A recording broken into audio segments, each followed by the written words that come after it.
Welcome back बच्चों। तो मैं अभिजीत आनंद आर्म्स एकेडमी की तरफ से नीट 60 डेज पावर सीरीज में लेके आपके सामने एक टॉपिक हाजिर हूँ जिसका नाम है acceleration and uniformly accelerated motion.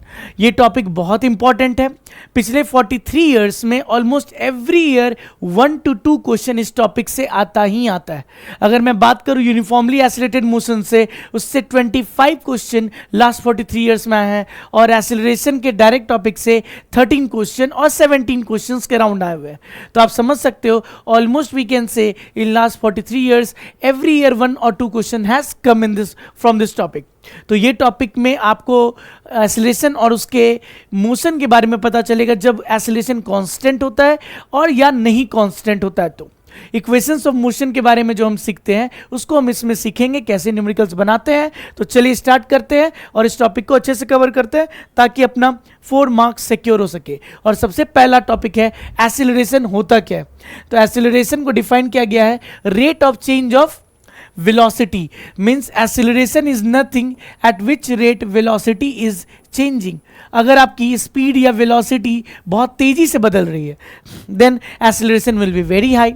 अगर आपका स्पीड या वेलोसिटी बहुत स्लोली चेंज कर रहा है तब आपका एक्सेलरेशन स्मॉल होगा।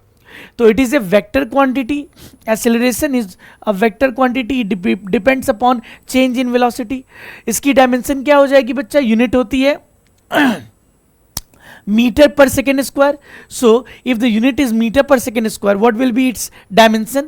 Meter is for length, length lt minus 2. So m की पावर 0 क्यों हो जाएगी? क्योंकि मास का कोई टर्म नहीं है।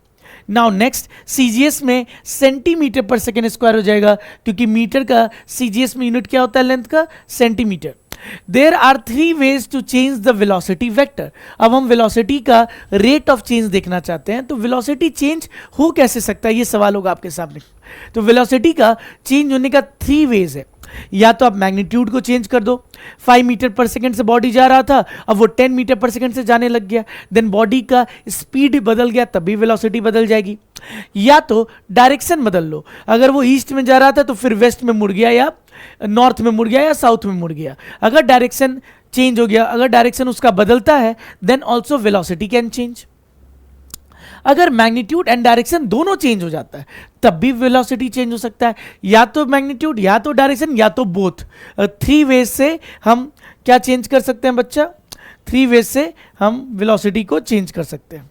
नाउ कितने प्रकार के एक्सेलरेशन होते हैं? What are the types of acceleration? Accelerations are basically of 4 type. Uniform acceleration where acceleration will be constant, yes और नो। दूसरा है non uniform acceleration where acceleration will not be constant. और ये कैसा मोशन होगा sir? ये basically real life में जब हम स्कूटी चलाते हैं या बाइक चलाते हैं तो हमारा स्पीड हर समय चेंज करते रहता है। कभी ट्रैफिक आती है तो ब्रेक मारना पड़ता है, कभी खाली रोड मिलती है तो हम एक्सेलरेट करते हैं। उस समय एक्सेलरेशन भी कांस्टेंट नहीं होता है, डिफरेंट रेट से हम एक्सेलरेट करते हैं। तो acceleration is not constant. Average acceleration it is defined for the whole journey, थोड़ा लॉन्ग पीरियड ऑफ टाइम के लिए AAVJ होता है। और दूसरा होता है ए इंस्टेंटेनियस एक्सेलरेशन, जिसको हम लोग ए इंस्टेंटेनियस से दिखाते हैं। तो ये चारों पढ़ना है हमें और इस चारों का फॉर्मूला देखेंगे क्योंकि उस पर डायरेक्ट क्वेश्चंस नीट में पूछे जाते हैं न्यूमेरिकल बेसिस पे। सो सबसे पहला है व्हेन एक्सेलरेशन इज यूनिफॉर्म। जब एक्सेलरेशन यूनिफॉर्म होगा तो उस समय में बॉडी क्या बोल रहा है? If a body is said to have uniform acceleration it's if magnitude and direction of the acceleration remains constant. So a is constant, a constant होता है। Vector I am writing constant मतलब उसका magnitude भी constant होगा, उसकी direction भी constant होगी। Now non uniform acceleration, non uniform acceleration क्या होता है सर? अगर नॉन यूनिफॉर्म एक्सेलरेशन तब कहेंगे या तो मैग्नीट्यूड चेंज कर जाए, या तो एक्सेलरेशन का डायरेक्शन चेंज कर जाए, या तो दोनों ही चेंज कर जाए। Sorry. So in this way हम लोग एक्सेलरेशन के 2 टाइप्स बोल सकते हैं। नाउ तीसरा क्या है? Average acceleration. एवरेज एक्सेलरेशन क्या हो जाएगा मेरे बच्चों? सर AAVJ को डिफाइन किया गया, it is for a period of time that is delta V by delta T, rate of change of velocity for a period of time. तो इसको तो बहुत इजीली हम डिफाइन कर सकते हैं delta V upon delta T, yes और no. Now direction of average acceleration is equal to change in the velocity का डायरेक्शन, चेंज इन वेलोसिटी का डायरेक्शन। अगर मैं वेक्टर वाइज बात करूं तो ऐसे हो जाएगा। Are you getting it? Now if you see, we have seen average acceleration. What is the next acceleration? Instantaneous acceleration. What is instantaneous acceleration? तो instantaneous में वही अगर डेल्टा टी को limit delta t tends to zero यानी very short period of time के लिए delta v by delta t क्या बन जाएगा? D v by d t. So this is called instantaneous acceleration. So basically acceleration का to form होता है, दो फॉर्मूला होता है इंस्टेंटेनियस वे में. एक एक्सेलरेशन का फॉर्मूला होता है इंस्टेंटेनियस का dv बाई dt और दूसरा फॉर्मूला क्या होता है मेरे बच्चों? आई वॉन्ट एवरीबडी टू से क्या होता है दूसरा फॉर्मूला? बोलिए सब कोई, please right in the comments what is the formula.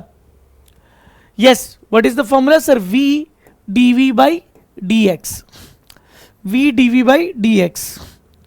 अगर आप देखो ये दूसरा फॉर्मूला होता है. अगर मेरा velocity is function of time तो हम डायरेक्टली एक्सेलरेशन निकाल सकते हैं dv बाई dt करके.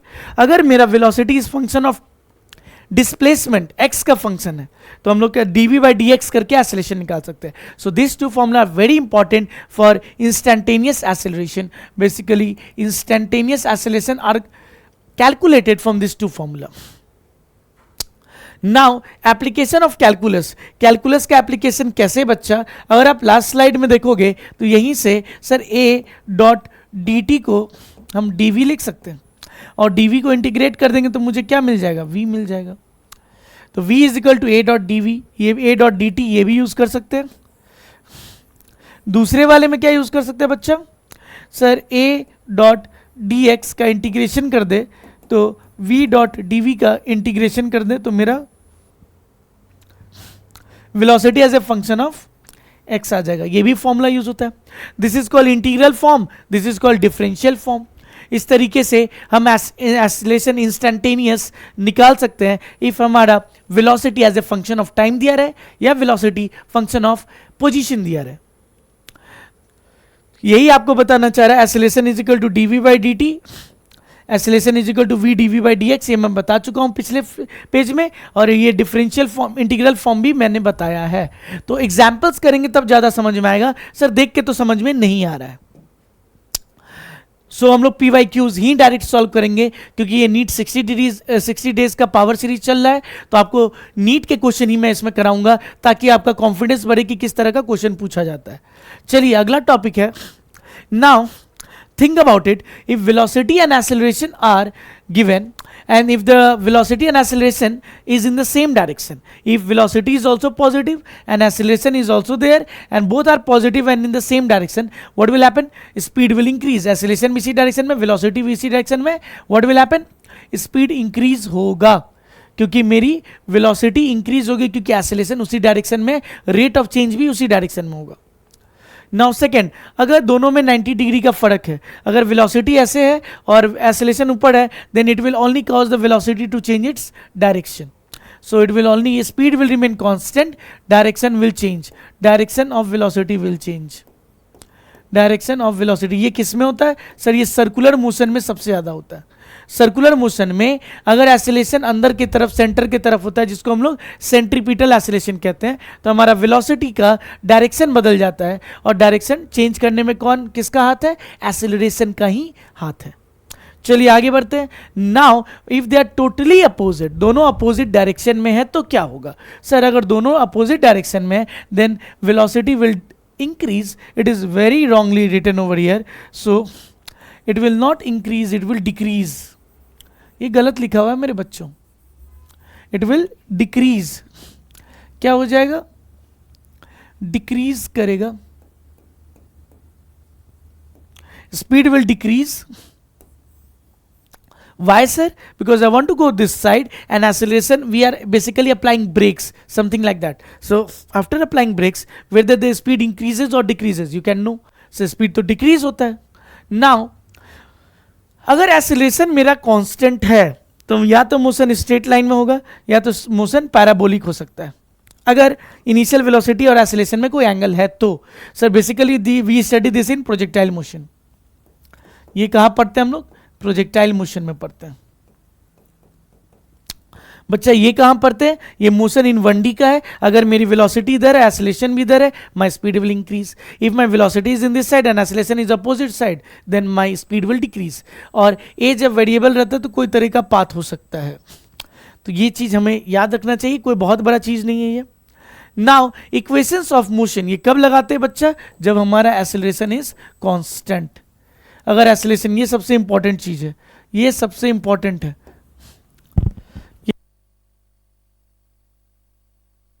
ये सबसे इंपॉर्टेंट है, ये आपको ध्यान देना पड़ेगा. And we know this about this formula from class 9th to 10th. 9th और 10th से हम ये फॉर्मूले के बारे में जान रहे हैं, अगर आप आईसीएसई से पढ़ रहे हैं तो.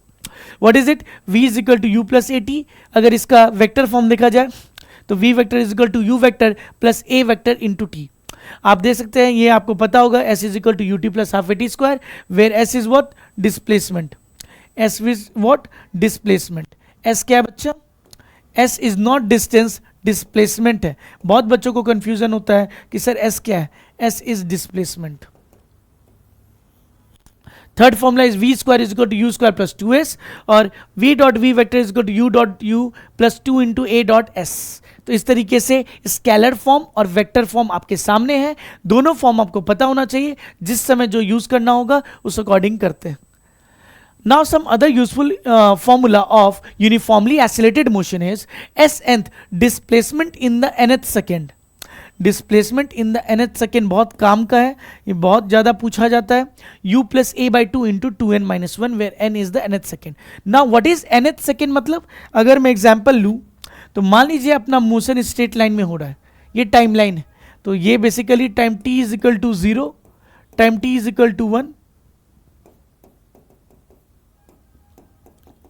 अगर आप देखो तो ये बेसिकली ये क्या है, this is displacement in the third second. What is third, 2 से लेके 3 तक. थर्ड इज व्हाट, 2 से लेके 3. This is displacement in the second. 1 से लेके 2, this is called displacement in the second. Now what is displacement, displacement is equal to v average into time taken, and v average is nothing but u plus v by 2 into t. अगर मेरा acceleration constant है तो ये formula बहुत important हो जाता है. I am telling you, I will be using it in one of the PYQs question. ये बहुत इजीली आपके क्वेश्चन को सॉल्व करने में मदद कर सकता है. Displacement is equal to v average during the whole motion into time taken. V average होता क्या है, तो u plus v by 2. Now displacement को ये भी लिखते हैं v t minus half a t square. कब, जब एक्सेलरेशन निगेटिव होगा. एक्सेलरेशन इज निगेटिव, तब हम बोल सकते हैं v t minus half a t square. चलिए आगे बढ़ते हैं.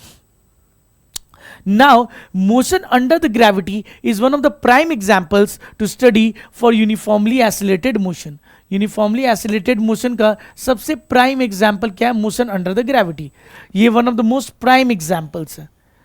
Example of uniformly accelerated motion. Sorry, I have, मेरे को सर्दी है, कोल्ड कफ है, इसलिए मेरा मीन्स नाक बंद हो जा रहा है. चलिए देखते हैं व्हाट इट इज सेइंग.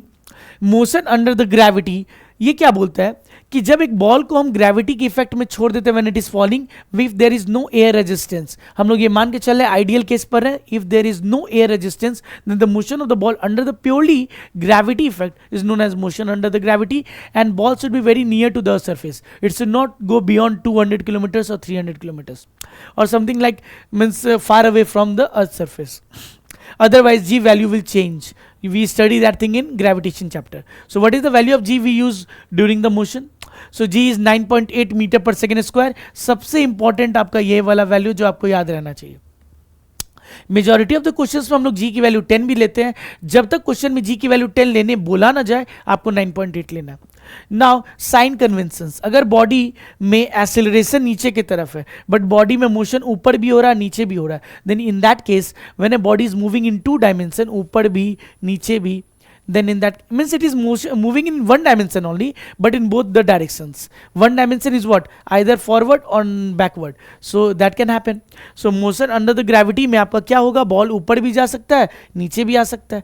तो in that case एक डायरेक्शन को हमें पॉजिटिव मानना होगा, एक को नेगेटिव. इसीलिए ऊपर वाले डायरेक्शन को हम लोग पॉजिटिव मानते हैं और नीचे वाले डायरेक्शन को हम लोग नेगेटिव मानते हैं. अगर बॉडी में मोशन ऊपर के डायरेक्शन और नीचे के डायरेक्शन दोनों में हुआ है तब। अगर बॉडी में मोशन सिर्फ नीचे के डायरेक्शन में हुआ है उस केस में हम नीचे वाले डायरेक्शन को पॉजिटिव मान लेंगे, सो दैट हमारा काम थोड़ा ज़्यादा आसान हो जाए। चलिए देखते हैं उसको।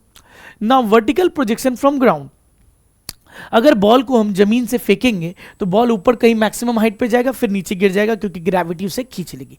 What is the maximum height it can go? That is u square by 2g. If you can see, this is the most important formula which you can remember. If a ball is thrown upward with a velocity of u, then in that case u square by 2g is the h max the ball can go. What is the time of flight? ऊपर से जाके नीचे आने में 2u by g लगता है बच्चा। कितना लगता है? 2u by g. Very important. तो उस बेसिस पे हम सर बोल सकते हैं कि सर ऊपर जाने में कितना टाइम लगा? u by g, और नीचे आने में कितना टाइम लगा? u by g। ये दोनों सेम होता है। जितना ऊपर जाने में समय उतना ही नीचे आने में समय, तो इसीलिए इसको क्या बोलते हैं? टोटल टाइम ऑफ फ्लाइट क्या हो जाएगा? 2u by g. So these two important formula you should remember while solving the problems of motion under the gravity. Now moving ahead, motion under the gravity dropping from height. अगर हम height से ball को छोड़ रहे हैं, fake नहीं है, u0 है, इनिशियली ड्रॉप कर रहे हैं, तो बॉल फ्री फॉल होगा। इन that case sir gravity is also downward and body is also moving downward. In that case नीचे वाले डायरेक्शन को हम लोग पॉजिटिव मान लेंगे। उस केस में सर बहुत सारे इक्वेशंस होते हैं, आपको इक्वेशंस समझने का जरूरत नहीं है, आप आराम से ये दो फॉर्मूला याद करके चल सकते हो।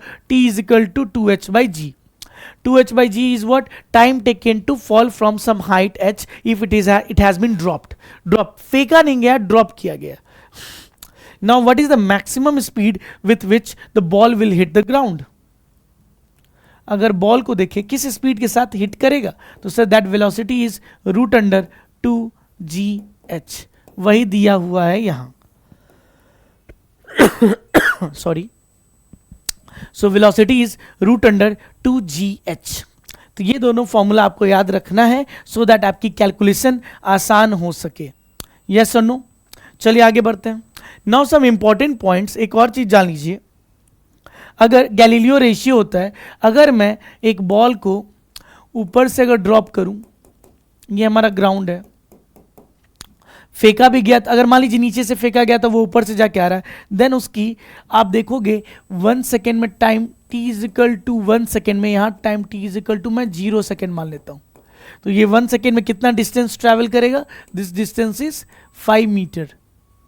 ये नंबर आपको याद रखना है बच्चा, जिससे आपके काम आसान हो जाए। आप देखोगे t is equal to 2, t is equal to 3, t is equal to 4 and like dot dot dot dot.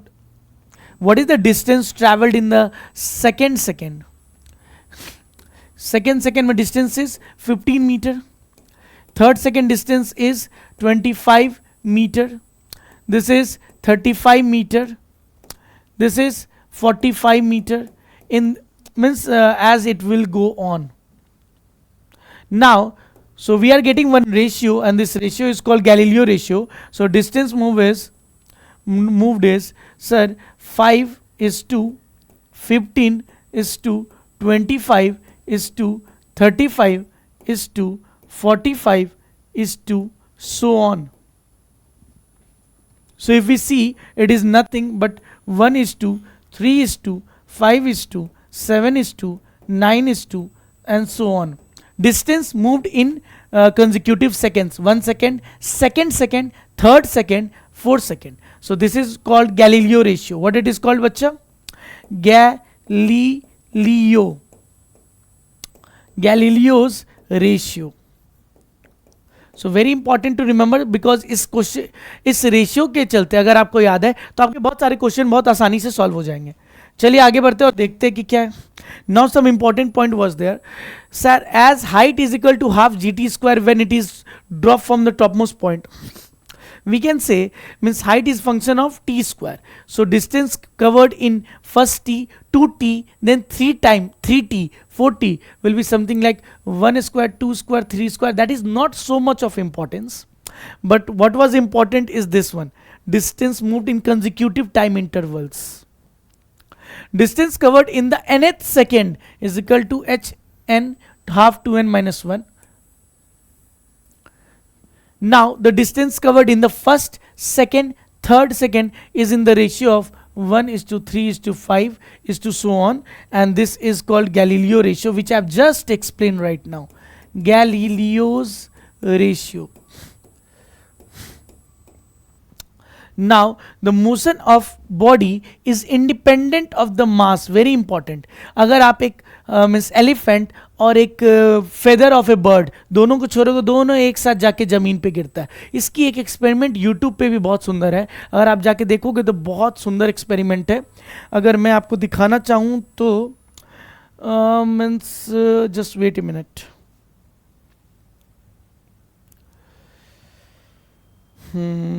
एक minute.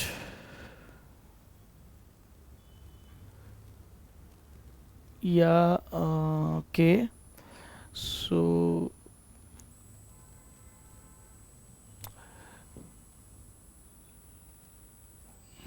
I wanna open Google Chrome. Let just me show you one video. YouTube.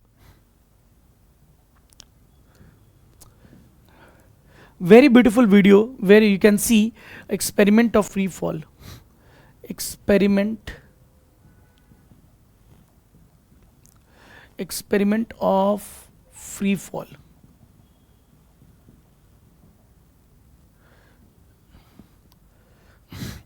I'm talking about this one. See, these have been fallen without, means right now it has been fallen in the presence of air. Air with air resistance. Air resistance रहेगा तो पहले कौन गिरा, ball गिरता है. Now आप देखना जब एयर विदाउट एयर रेजिस्टेंस, देखो दोनों साथ में गिर रहा है. बॉल भी फेदर भी, अगर एयर रेजिस्टेंस ना हो तो दोनों साथ में गिर रहा है. What a beautiful experiment. एक बॉल है जो पहले देख रहे हो, अगर फिर से देखे विथ एयर रेजिस्टेंस, कौन पहले गिर गया, बॉल. नाउ अब जब एयर रेजिस्टेंस हटा, पंख को कितना ज्यादा टाइम लग रहा है नीचे गिरने में, but without air resistance they fall with the same, in the same time, at the same with the same speed. Such a beautiful experiment to show us what we are studying. This is without air resistance, the ideal physics. So now going back to our note, yeah. So the motion is independent of the mass of the body, as mass is not involved in any equation. Now if you have seen the experiment, आपको ये चीजें याद रहेंगी कि सिर्फ feather और ball को गिराया गया था, दोनों साथ में गिरा था. It is due to that reason that a heavy and a light body, when released from the same height, reaches the ground simultaneously. जो यहाँ लिखा हुआ वो मैंने आपको एक्सपेरिमेंट में दिखाया. And what is the time of the fall? That is, time is root under 2h by g. Nothing else but 2h by g. You have to remember this one. What is the velocity with which it hits the ground? Root under 2gh. ये दोनों formula आपके tip of the tongue पे होना चाहिए, क्योंकि ये formula आपके class 12 के बहुत सारे चैप्टर्स में कॉन्सेप्ट यूज किया जाता है. चलिए नया आगे बढ़ते हैं और अपने क्वेश्चन शुरू हो जाते हैं. Yes, now the questions has come, that is all of PYQs. Let us solve this kind of question. It is asked in 2024. A particle is moving along the x with its position varying with the time x is given. So x is nothing but alpha t to the power 4 beta t square plus gamma t plus delta. Now the ratio of initial velocity to initial acceleration. So velocity is nothing but dx by dt. We have studied in the last video of velocity. So this is nothing but 4 alpha t cube plus 2 beta t plus gamma plus shunya. So what is the ratio of initial velocity? What is v initial? V initial is nothing but time is equal to 0. So time, if we put time is equal to 0, it will come gamma. Now, so this is the value of V initial. From here we can bring acceleration. What is acceleration? So dv by dt. If we differentiate, what we will get? So 2 alpha t square plus 2 beta plus 0. Now, sir, A initial will be what? At time t is equal to 0 we will get, and that is nothing but 2 beta. So if we want to get V initial by acceleration initial, it is nothing but gamma by 2 beta. So easy question was asked in 2024. So it is option number which one? Option number D. Yes or no? चलिए आगे बढ़ते हैं, देखते हैं next question. This is second question. Let us solve this question. Second question of today, and let us solve it. What it is saying? Motion of a particle along a straight line is described by x is equal to position. Motion is given where x is in meter and t is in second. The retardation of the particle when velocity becomes 0. So it is asking about the acceleration or retardation when velocity has become 0. So let the expression be like 8 plus 12 t minus t cube. So what is velocity? So velocity is dx by dt. So it becomes 12 minus 3t square. So they are asking about the acceleration or retardation when velocity is 0. So for velocity to be 0, we will put 0 is equal to 12 minus 3t square. Here 3t square will become 12, implies so t square is equal to 12 by 3, that is 4. So t will become plus minus 2. We will take positive. T is equal to 2 seconds. Negative time is not allowed. Negative time is not allowed. Now, sir, acceleration is equal to, sir, dv by dt. If we differentiate this one, if we differentiate, acceleration is equal to dv by dt, and what we will get? Sir, it will be something like minus 60. So acceleration at which time when velocity has become 0, at time t is equal to 2, is minus 12 meter per second square. So they have already told it is retardation. So we have to give what? Magnitude of it. So retardation will be what? So retardation is 12 meter per second square. 12 meter per second square. Option number D is the answer. You can see, so this all based on the instantaneous acceleration, instantaneous velocity. We have to differentiate, get the expression, get the values at particular time, and get the answer. Now next question. This was a good question which was asked in which year? 2010. Let us see it. Sir, x is given. X is, sir, something like t plus 5 to the power minus 1. A particle moves a distance x in time t according to the equation given. The acceleration of the particle is proportional. So we will get acceleration, say what means from position time equation we will get velocity dx by dt. It will be minus 1 t plus 5 times of minus 2. आपको differentiation basic आना चाहिए. If you are a means NEET student, I will ask you to solve differentiation first and then see this videos. So what it will become like this. Now from here we can get acceleration. How come? Sir, dv by dt. Now what it will become? Sir, minus 2 times. So if we see पहले से minus था, minus आएगा तो plus 2 into T plus 5 का power minus 3. Now acceleration is minus 3 power. So if x का expression का देखें तो वो क्यूबिक फॉर्म में. सो डिस्प्लेसमेंट का cubic. So is acceleration proportional to velocity? We will have to check. Distance का x no, square नहीं है, क्यूबिंग है. डिस्टेंस का -2 नो. वेलोसिटी का चेक करना पड़ेगा. इफ यू सी तो वेलोसिटी का अगर हम बात करें तो t plus 5 to the power -2 का अगर हम पहला ऑप्शन देखते 3/2 कर दे. चेक करो 3/2 अगर करेंगे 2 से 2 cancel. -1 into 3 is t plus 5 का power -3 which is like this. Yes और no? Yes. So first option is matching, so it is the answer. You can match the options and get the answer. No need to solve directly. Just see what the option is given and then act accordingly. Now next. This is next question. Question number 4. What it is saying, let us see. Sir, the ratio of the distances traveled by a freely falling body in the first, second, third, fourth.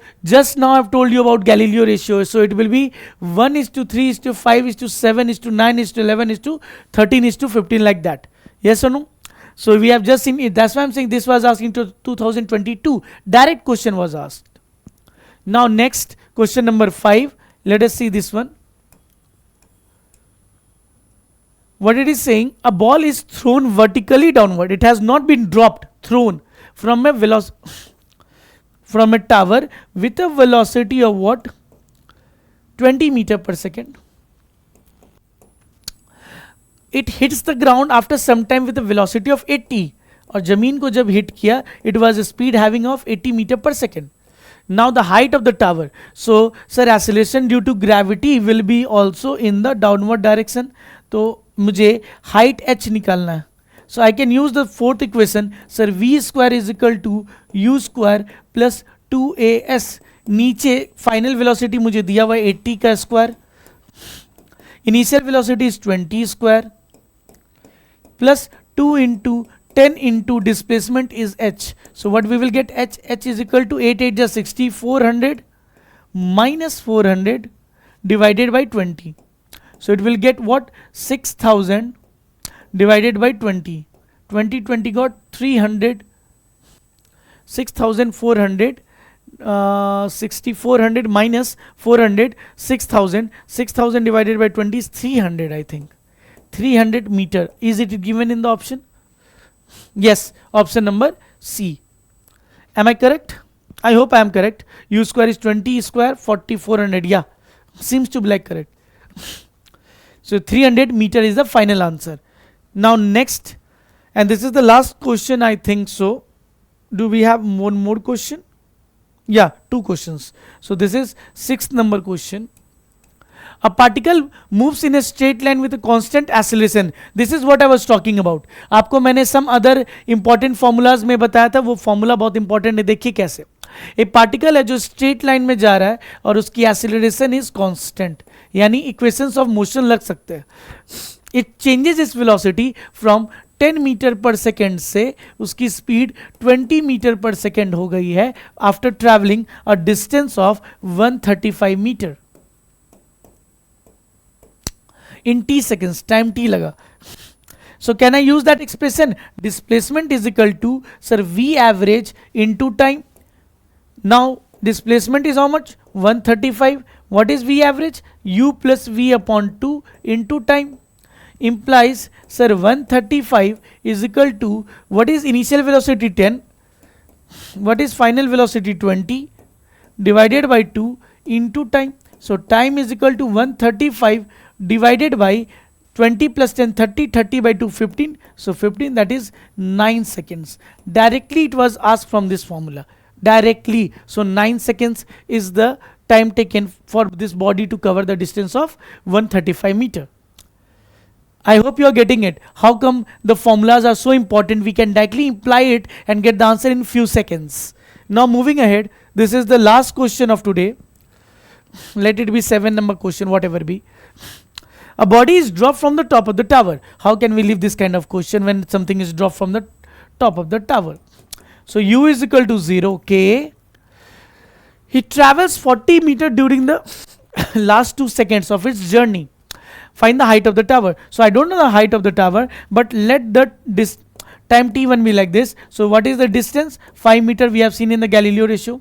Let this be t is equal to 2 seconds. It will be what? 15 meter. Third second, let it be 20, let it be not, it will be 25 meter. See, 25 plus 15 is coming as 40. So this was the last 2 seconds. Sir, आपको कैसे पता? I am adding all of them. I am adding both of them. They are saying last 2 seconds में 40 meter travel किया. So this 2 seconds is adding up to 40, so it cannot travel further. So what is the total time taken by it? Time is equal to 3 seconds to fall from on the ground. And what is the height of the tower? 5 plus 40. Therefore total height becomes how much? 40 plus 5, that is 45 meter. I have done this question in few seconds using Galileo ratio. So you need to learn Galileo ratio so that आप easily question को solve कर सको. So this was all from acceleration and equation of motion under the uniform acceleration. I hope you got this one.